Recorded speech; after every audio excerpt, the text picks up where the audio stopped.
Hey everyone, so today we're going to talk about the pros and cons of living on a cul-de-sac.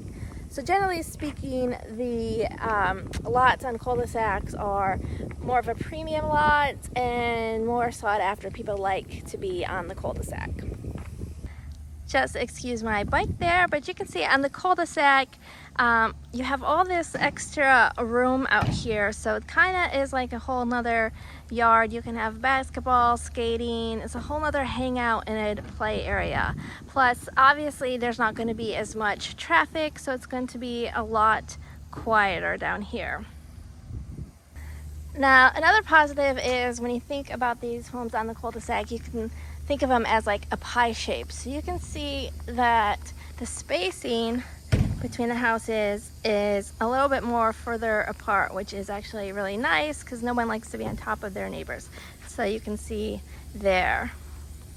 So here's a property that's not on the cul-de-sac, and you can see the spacing between them is much closer, so you're definitely more closer to your neighbors when you're not on the cul-de-sac. So now with that spacing, you're going to end up with a larger lot. So usually these homes on the cul-de-sacs are going to have a larger lot. Now lastly, for the positive, there is a little bit more parking, street parking on the cul-de-sac. So if you're getting a larger family and you might need that extra space, you might want to get a home on a cul-de-sac. Alright, so now we'll talk about the cons that might get overlooked when you buy on a cul-de-sac.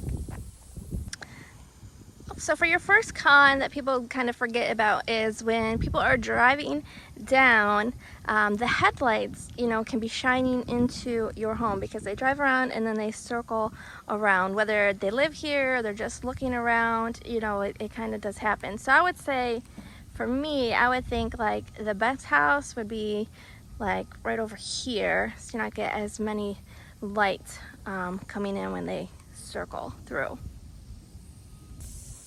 Alright, so for your next con, because these are pie shaped, the fronts are smaller and then the back is larger, which means you have a smaller front yard and then sometimes a more narrow driveway.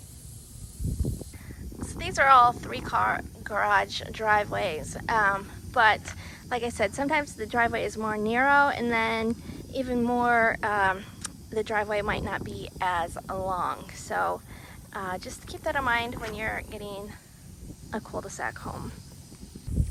Alright, so last con kind of goes back to the parking. There is more parking, street parking here, but that also does cause problems when you're trying to get out and navigate through that parking. When you live here, it can kind of be a pain in the butt, so I think parking kind of goes both ways.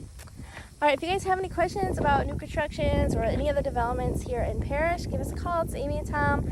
It's Keys to the Coast Real Estate. I'll see you guys next time. Bye!